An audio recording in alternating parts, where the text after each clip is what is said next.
5 февруари 2026. Добра вечер во Дневникот на КТВ. Градоначалникот на општина Кавадарци Митко Јанчев денеска оствари работна средба со амбасадорот на Австрија во Македонија Мартин Памер. Ова е втора официјална посета на Памер во Кавадарци.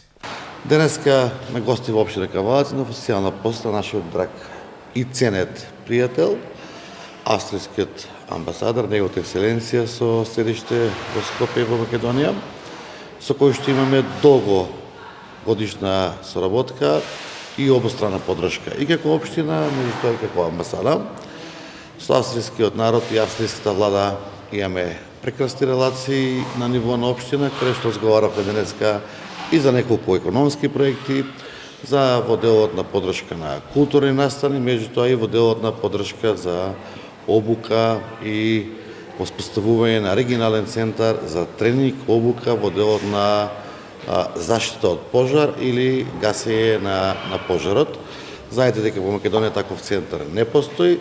Нашето шумско стопанство е едно од најголемите во Македонија, каде што има физибилити студија, има проект, а веќе австријската амбасада преку владата има учество во поголем дел од општините во делот на противпожарната заштита, нивно опремување, нивна обука.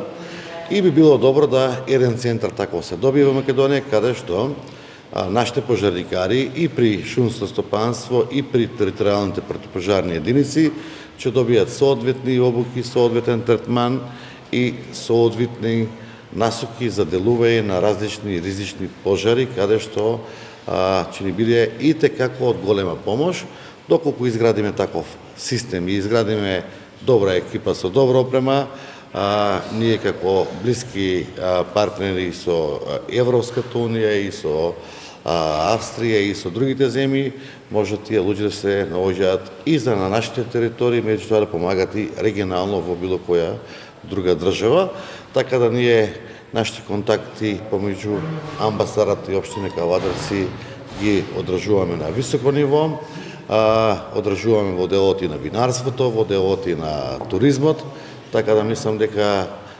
континуитетот кој што имаме продолжува и дека ќе бидеме на повисоко ниво во делот на соработката.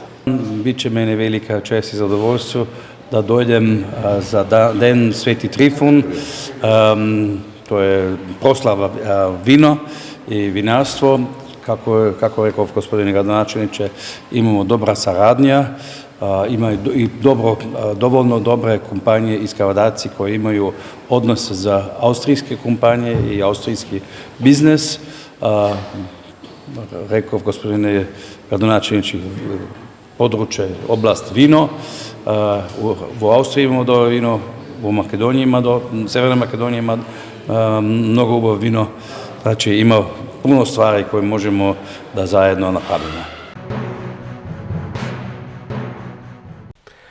Општина Кавадарци продолжува со реализација на значајни инфраструктурни проекти. Во тек е инвестиција за пробивање на булевар Велјко Влаховиќ и поврзување со Западен булевар, со вкупна вредност од 6 милиони денари.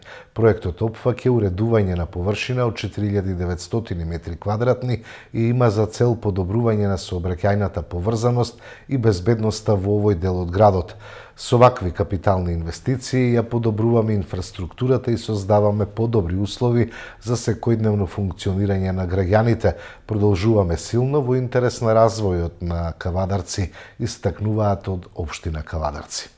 Од утре 6 февруари петок, поради започнување на градежни работи, улицата Миле Вачков ќе биде целосно затворена за сообраќај на делницата од спојот со улица Браќа Хаджитефови до спој со улица Тиквешково стание. Сообраќајот од улицата Браќа Хаджитефови ќе биде пренасочен кон улица Ило Костов, каде за време трајање на градежните активности ќе се одвива двонасочен сообраќај, а паркирањето нема да биде дозволено. Апелираат од општината до граѓаните за трпение и почитување на привремената сообраќајна сигнализација. Синоќа во 22 часот во Кавадарци полициски службеници од ОВР Кавадарци го лишиле од слобода АМ 38 години од Кавадарци.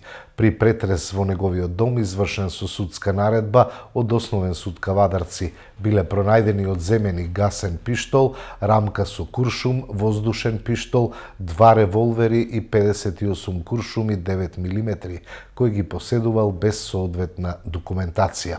Тој бил задржан во полициска станица, а бил известен јавен обвинител и по документирање на настанот против него ќе биде поднесена соодветна пријава, стои во информацијата од СВР Велес. Денес ученици од пето оделение од општина Демир Капија, како и од средното општинско земјоделско шумарско училиште Ѓорче Петров Кавадарци, уживаа во вистинска зимска идила на Михајлово. Го поминаа денот исполнет со смеа, дружење и радост на снегот. На убавините на Михајлово се радуваа и средношколци од Шведска кои се гости на средното општинско училиште Кирос Панџов Брково Кавадарци. Средното општинско училиште Кирос Панџов Брко Кавадарци организираше заедничка прошетка во Михајлово за гостите од Шведска, кои се во посета на училиштето. Ученици и професори од гимназијата Курт Николин од градот Фингспонг, Шведска, со кој постои успешна соработка веќе 15 години, уживаа во Михајлово. Во рамки на оваа соработка, учениците од Фингспонг ја посетуваат нашата држава, а ученици и професори од средното општинско училиште Кирос Панџов Брко предстојуваат во Шведска, каде се реализираат заеднички часови и вежби, како и размена на искуства во начинот на изведување на наставата во двете училишта.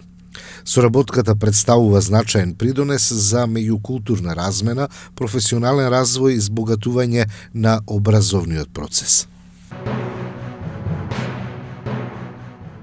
Премиерот Христијан Мицковски попладнево имаше средба со синдикатот на УПОС. Средбата доаѓа откако Мицковски даде понуда за раст на платите, за која УПОС рече дека е прифатлива и дополнително ќе се разговара во рамките на синдикалните организации. На средбата мило ми е што се прифати барањето на синдикатот на УПОС, до душа не во целост, меѓутоа додатоците на плата владата ги прифати да ги исплаќа на вработените во администрацијата и правосудството. Како што најавувавме минатата година, ќе бидат на неколку години, значи на 3 рати, по 8%, за жал не во 10%, пак ќе повторам, за жал не ги добивме минатата година, меѓутоа еве сега владата прифаќа да ги исплаќа од сега, заедно со почеток од месец март, преку начин на што сите институции во државна управа и правосудство, значи судови и обвинителства ќе треба да потпишат поединечни колективни договори за да го добијат ова право. Она што треба да се доработи е да се спреми текстот на овие колективни договори заедно со владата, односно представници на владата и синдикатот, и тоа да биде ставено на гласање кај нас во синдикат на органи и тела, да видиме дали колегите ќе го прифатат на тој начин. Доколку го прифатат, нема никаква пречка за потпишување на тие поединечни колективни договори, доколку не го прифатат, владата ќе добие наш одговор дека веќе се изгуби една година, вработените можеби ќе бараат повеќе од овој износ што сега е понуден и да видиме дали ќе има условување од страна на владата за откажување од нешто друго. Не може да се планираат пари само за луксузирање, за патување, а да нема пари за основните потреби на работниците, нагласи председателот на СДСМ Венко Филипче на денешната пресконференција, на која што го презентираше начинот како од буџетот да се обезбедат средства за повисока минимална плата. Филипче посочи дека пари за 600 евра минимална плата има ако се скрател луксузот на власта. Не може да има пари само за луксузирање, за 161 тендер за една фирма, за луѓе блиски до ВМРО ДПМН, до оваа власт, за една мала група на луѓе околу врвот на власта, а сите други да страдаат во државата. Затоа ќе го кажам и нашиот предлог како да се стигне до парите кои што се потребни за да се зголеми минималната плата и со тоа да се обезбеди достоинствен живот на работниците. Значи, според законот кој што го поднесовме, нашата пресметка, за тоа се потребни 7,5 милиарди денари, односно 120 милиони евра. Купните буџетски расходи за 26 година се планирани на рекордни 365,5 милиарди денари, што е историски највисоко ниво, а имајќи предвид дека не се прави ништо за доброто на работниците, очигледно е дека огромниот процент од овие пари ќе оди за комоција на власта и ништо друго, и за партизирање на администрацијата, односно вработување со договор на дело на партиски војници кои што секојдневно го гледаме во Министерството. Првата ставка, категорија 42 од буџетот, стоки и услуги, каде што се планирани 27,5 милиарди денари. И тука влегуваат патни, дневни расходи, тука влегуваат договорни услуги, репрезентации, ручеци, нови коли, мебел, комфорт за функционерите од власта. Ако се скрати помеѓу 20 и 30% од оваа категорија, се стигнува до сума на пари од 5,5 до 8 милиарди денари, односно 90 до 130 милиони евра. И веќе тука се задоволуваат потребите за зголемување на платите на работниците. Понатаму, имајќи предвид дека се формираат нови министерства, дека тука кабинети се опремуваат, се вработуваат повторно по партиски клуч луѓе, имаме категорија 46, субвенции, трансфери, ставка 464, разни трансфери, која што е тешка 22 милиарди денари.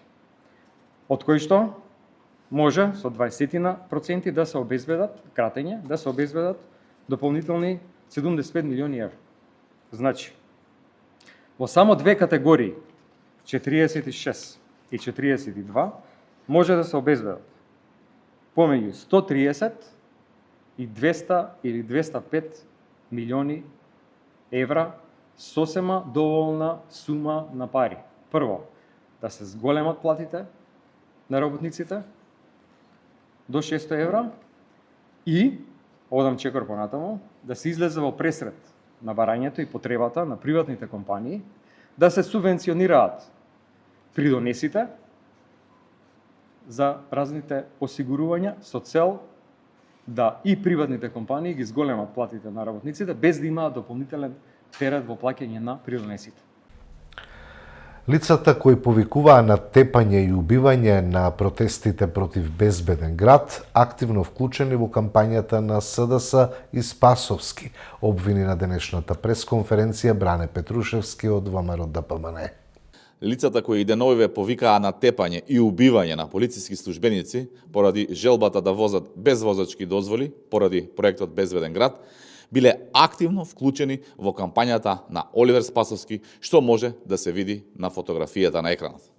Лицата кои јавно се спротивставија на проектот Безбеден град во изминатите денови излегоа на протести кои беа насочени против мерки кои имаат за цел да спречат возење без возачка дозвола, без регистрација и без одговорност.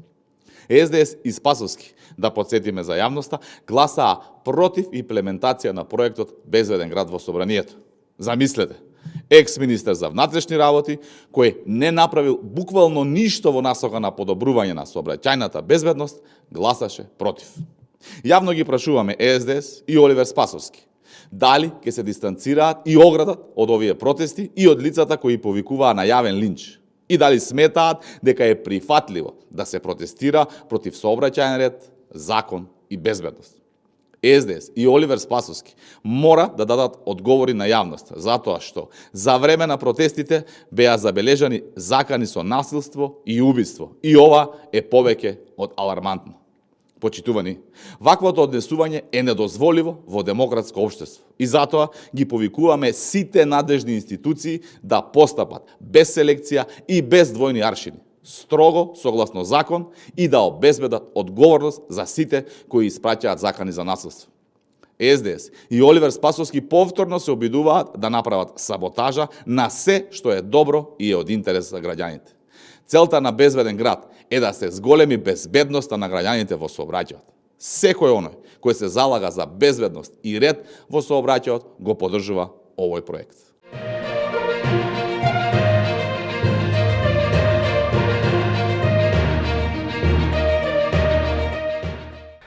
Следува информација од спортот. 3 од 3 за Тиквеш Голден Игала во оваа календарска година. Кавадарчани по лошиот старт, рутински го добија дуелот со Работнички со 85-74.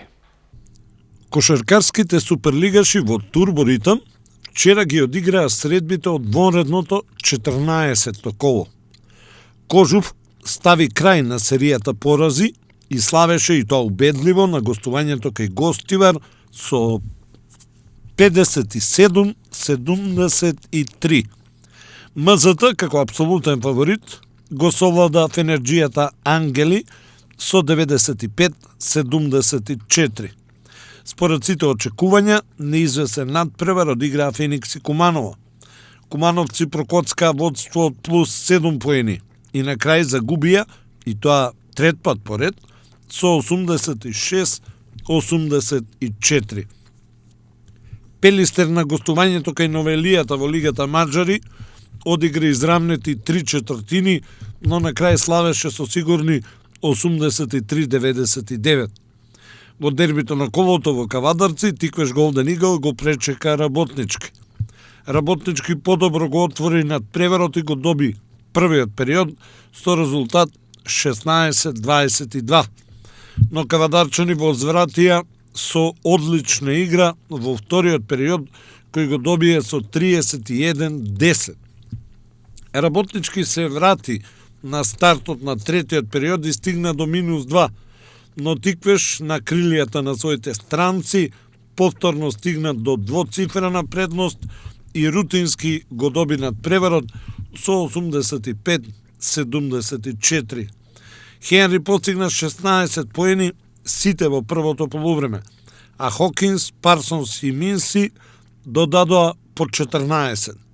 За Работничкова беше трет пораз во серија, додека Кавадарчани и во третиот надпревар оваа календарска година ја забележа и третата победа. Последниот надпревар од ова коло ќе се одигра утре во петок, кога лидерот ТФТ ќе го пречека незгодниот тим на Чаир.